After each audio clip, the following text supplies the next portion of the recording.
My channel Glamour. তো আজকে আমি একটা নতুন এক্সাইটিং ব্লগ নিয়ে এসেছি মৌসুনি আইল্যান্ডের।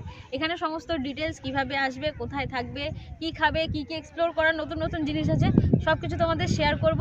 কিন্তু এখন যেখান থেকে ভিডিওটা শুরু হচ্ছে এটা কিন্তু জার্নির স্টার্ট নয়। তো চলো শুরু করা যাক একদম বিগিনিং। এখন বাজে মোটামুটি ওই 6:45 মতো, 6:10 বাজে। ও 6টা বেজে গেছে। তো আমাদের বেরোনোর কথা ছিল 4টে সাড়ে 4টায়, আমরা উঠতে পারিনি ঘুম থেকে, সেই জন্য আমরা এখন বেরোচ্ছি। আর আমরা বেহালা থেকেই বাস ধরবো, বাসে করে কিভাবে যেতে হয় সেটাও তোমাদের দেখাবো। তো চলো আগে দেখা। বাস ছাড়া আদার অপশান হচ্ছে ট্রেন, শিয়ালদা থেকে নামখানা, দেন টোটো, বা তোমরা কার বা বাইকেও কিন্তু এখানে যেতে পারো। 3-4 ঘন্টার রাস্তা। যদি তোমরা সরকারি বাসে আসতে চাও তো এই ধরনের বাস তোমরা পেয়ে যাবে ধর্মতলা বা হাওড়া স্টেশন থেকে। আমরা ধরেছিলাম বেহালা থেকে। বাসে যদি বসার সিট পেতে হয় তো অবশ্যই ট্রাই করো যে স্প্ল্যানেড বা হাওড়া থেকে ধরার, নাহলে কিন্তু এই বাসে ভীষণ ভিড় হয় আর তোমরা সিট নাও পেতে পারো। তো এটা যে কোনো তোমরা বকখালি যাওয়ার বাস তোমরা ধরে নাও। এটা হচ্ছে নামখানা স্টপেজ। যারা ট্রেনে করে আসছো তারা নামখানায় নেবে, টোটো ধরবে। আর যারা বাসে আসছো এইটা হচ্ছে 10 মাইল, এই 10 মাইলে নেবে টোটো ধরবে।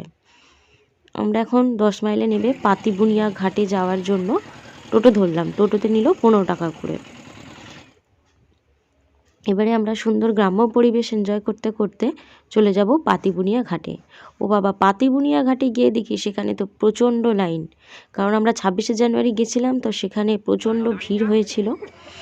এবার বলে রাখি, যারা গাড়ি নিয়ে আসছো তারা গাড়ি এখানেই রাখতে হবে, তারপর নেবে এখান থেকে ফেরি নিতে হবে।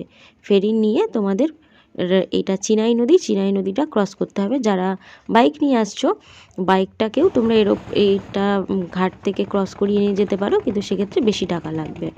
তো ভিউটা তোমরা দেখতে পাচ্ছ, জাস্ট অসাধারণ ভিউ। মোটামুটি 40 জন হলে তবে কিন্তু ফেরি ছাড়ে। ফেরিতে মোটামুটি 10 টাকা করে নিয়েছিল, বেশি নেয়নি। আর যারা বাইক নিয়ে আসছো তাদের থেকে 150 থেকে 200 টাকা নিতে পারে। বাহ, যত কাছে আসছে তত ভিউটা আরও সুন্দর হয়ে যাচ্ছে। ভিউ দেখতে দেখতে এবারে আমরা পাতিবুনিয়া ঘাট ক্রস করে ফেললাম। লঞ্চ থেকে নেমে আবার টোটো নিতে হবে। এখানে টোটো লাইন রয়েছে, এখান থেকে টোটো নিয়ে তোমাদের হোটেলে যেতে হবে। টোটো করে 10 মিনিট যাওয়ার পরই এসে গেলাম আমাদের ক্যাম্পে। এই দ্বীপে কিন্তু কোনো হোটেল নেই, এখানে সবই বিচ ক্যাম্প। এখানে কোনো হোটেল বানানো হয় না। আমাদের রিসর্টের নাম ছিল সিলিকা রিসর্ট। তো তোমরা চাইলে বিচ সাইডও কোনো রিসর্ট নিতে পারো। ঢুকতেই আমাদের হাতে চলে আসলো ওয়েলকাম ড্রিঙ্কস। এখানে নারকেলের জলটাই দেওয়া হয় ওয়েলকাম ড্রিঙ্কস হিসেবে, যেটা খুবই হাইজেনিক। আর এটা তোমরা দেখতে পাচ্ছ, এখানে ঢুকতেই আমি ক্যাপচার করেছি আমাদের রিসেপশানে যখন আমরা চেক ইন করছিলাম। চেক ইন করতে করতে টেন্ট রয়েছে, এছাড়া এসি কটেজ রয়েছে, নন এসি কটেজ রয়েছে। আমরা নিয়েছি নন এসি কটেজ, যার পার পারসন নেওয়া হয়েছে 1300 টাকা। সঙ্গে সঙ্গে ওয়েলকাম ড্রিঙ্কস, ডাবের জল দেওয়া হয়। তারপরে লাঞ্চে থাকে আলু ভাজা, ডাল, সবজি, চিংড়ির মালাইকারি, মাছের কালিয়া, চাটনি, পাঁপড়, মিষ্টি। ইভিনিং স্ন্যাক্স থাকে ভেজ পকোড়া সঙ্গে চা। ডিনারে থাকে আলু ভাজা, ডাল, মাটন, আর যদি চিকেন কেউ চায় চিকেনও দেওয়া হয়। পরের দিন ব্রেকফাস্টে থাকে লুচি। আর ব্রেকফাস্টটা আপনাদের প্যাকেজের সাথে ইনক্লুডেড, ইনক্লুডিং এ প্যাকেজ। আচ্ছা। আর এটা মানে ফ্যামিলিজদের জন্য কতটা সেফ? আপনার ফ্যামিলিদের জন্য একদম 100% সেফ। আপনারা দেখতেই পাচ্ছেন, অনেক বাচ্চাদের দেখা যাচ্ছে, দেখতেই পাচ্ছেন অনেকে বাচ্চারা আছেন। বা মৌসুমী আইল্যান্ডের মধ্যে আমাদেরটা ম্যাক্সিমাম কিন্তু ফ্যামিলিরাই আছে। ওকে, থ্যাংক ইউ। ফ্যামিলিদের জন্য এটা খুব ভালো। এটা হচ্ছে রুমটা ছোটোখাটো। ফ্যান রয়েছে, কোনো এসির ব্যবস্থা নেই। তো গরমকালে একটু কষ্ট হতে পারে, তো শীতকাল যেহেতু এই জন্য কোনো কষ্ট হবে না। আর এটা হচ্ছে একটা মিরর রয়েছে সামনে, এইদিকে হচ্ছে ওয়াশরুম, অ্যাটাচড ওয়াশরুম রয়েছে। গিজার নেই, একদম নর্মাল ছিমছাম ওয়াশরুম। টেন্টের ভাড়া বেশি নয়, টেন্টে 1000 টাকা করে দিলেই তোমরা থাকতে পারবে। তা ওকেশনের জন্য ভাড়া বেশি নেওয়া হয়েছে। দেখছো এখানে বাচ্চারা কত সুন্দর এনজয় করছে। যারা ফ্যামিলি নিয়ে আসছো অবশ্যই আমি এই রিসর্টটা তোমাদের সাজেস্ট করব, কারণ এটা হচ্ছে সমুদ্রের একদম সামনে নয়, জাস্ট পেছনেই। একটু চিল করে নিচ্ছি। আর সমুদ্র দেখতে গেলে একদম সামনেই বেরিয়ে জাস্ট 1 মিনিট ডান দিকে ঘুরলেই তোমরা এই ভিউটা এনজয় করতে পারবে। এছাড়া যদি তোমাদের অন্য কোনো রিসর্ট থাকে, এই ধরনের বিচ রিসর্ট এখানে অনেক আছে। তার মধ্যে তোমরা আনন্দধারা, ট্রাভেলার্স ক্যাম্প এই ধরনের রিসর্টগুলো বুক করতে পারো। ভাত এসেছে, ভাত, আলু ভাজা, পাপড় ভাজা। ভাত ছাড়া তো কিছু দেয়নি খাওয়ার জন্য। আর এবার শুধু ভাত খেতে শুরু করে দিয়েছে, কারণ প্রচন্ড খিদে পেয়েছে। আলু ভাজা খেয়ে যাচ্ছে।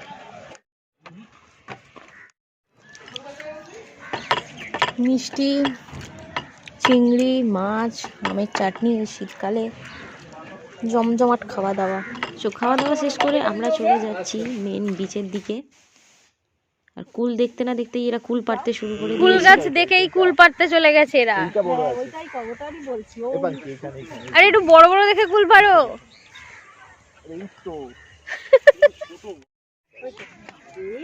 Wow, nice view.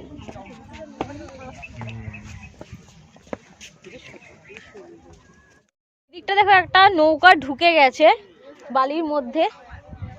আর এই দিকের যে বিচটা রয়েছে, যতই এগিয়ে যাচ্ছি হরিণের শিঙের মতন দূর থেকে দেখতে লাগছিল। বিচটা কিন্তু খুব সুন্দর, সূর্যটা যেরকম সুন্দর এই বিচটা ঠিক ততটাই সুন্দর লাগছে।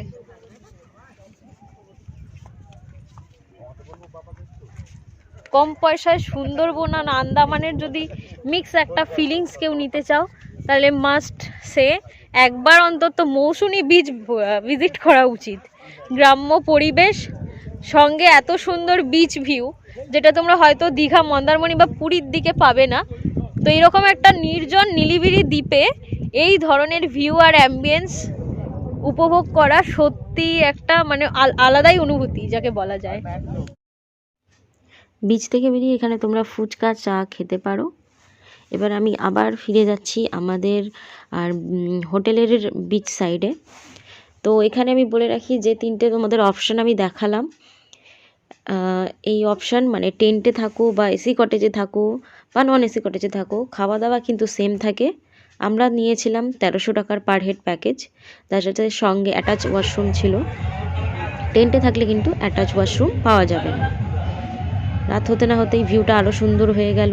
সঙ্গে হচ্ছে গরম গরম বারবিকিউ। এখানে 1 কেজি বারবিকিউ নিতে গেলে 450 টাকা করে দিতে হয়। সাথে তোমরা হুক্কা নিতে পারো, হুক্কার এখানে অপশান রয়েছে। যত বড় গ্রুপ থাকবে তত বেশি তোমরা এখানে বারবিকিউ করাতে পারো। সঙ্গে থাকছে মিউজিক, আর রাতে থাকছে জমজমাট খাওয়া দাওয়া। সেখানে দেখাচ্ছি তোমাদের আমি আগে কি ধরনের আমরা খাওয়া দাওয়া করেছি। বারবিকিউ এখন আমাদের রেডি হয়ে গেছে, জাস্ট দেখে মুখে জল চলে আসলো। আর রাতের সি বিচ ভিউটা না দেখালে নয়, পুরো মিনি গোয়া। কেন, আমি তো নিয়ে এসেছি তো। আরে রিসর্ট চিনতে ভুল করেছি। জাস্ট তোমার ভিউটা দেখতে পাচ্ছ, বাট কোনোভাবেই এটাকে দীঘা মন্দারমণির সাথে তুলনা করো না, কারণ এখানে চান করাটা একটু ডিফিকাল্ট। রাতের ডিনার এসে গেছে, যারা রুটি খাবে রুটি, যারা ভাত খাবে ভাত। মাটনের পিস দেওয়া হয়েছিল বড় বড় সাইজের 4টে, আর তোমরা চাইলে চিকেনও নিতে পারো।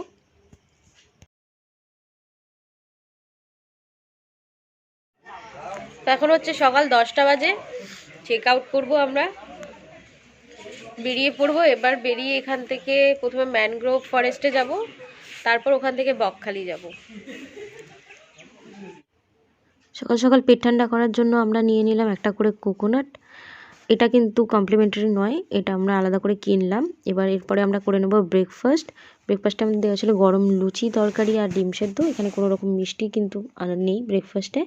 অনেক রিসর্টে আছে ব্রেকফাস্টের জন্য আলাদা 50 টাকা করে চার্জেস নেওয়া হয়, কিন্তু এখানে আমাদের 4 বেলার খাবার ইনক্লুড ছিল এটার মধ্যে।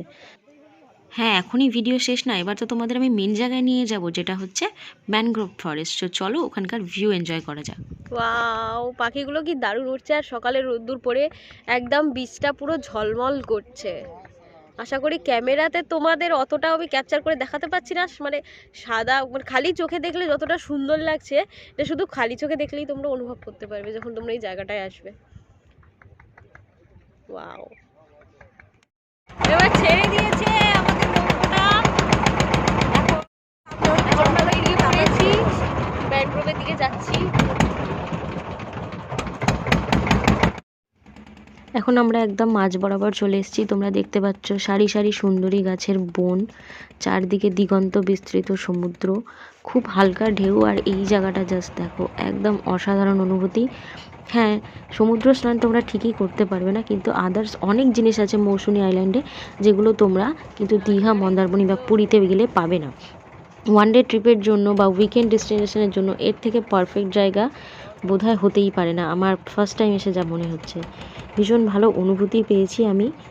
আর এভাবেই দেখতে দেখতে আমরা এই পরের দিনকে সকালবেলা চেক আউট করে আমরা এই ভ্রমণে বেরিয়েছি। তো তোমরা চাইলে ফার্স্ট দিন যদি তাড়াতাড়ি এসে যাও, ফার্স্ট দিনকেই করতে পারো, কিন্তু জোয়ার ছাড়া এই দৃশ্য দেখা কিন্তু পসিবল না, কারণ জোয়ার না থাকলে ওরা নৌকো চালাতে পারবে না। তো ভিডিওটা যদি ভালো লেগে থাকে অবশ্যই লাইক, শেয়ার আর সাবস্ক্রাইব টু মাই চ্যানেল। আর বলে রাখি, যদি তোমাদের খুঁটিনাটি কিছু জানার থাকে অবশ্যই আমাকে নিচে কমেন্ট সেকশানে জানাও। আমি বুকিংয়ের সমস্ত ডিটেলস তোমাদের ডিসক্রিপশানে দিয়ে দেবো। থ্যাংক ইউ, দেখা হচ্ছে আমার নেক্সট ব্লগে।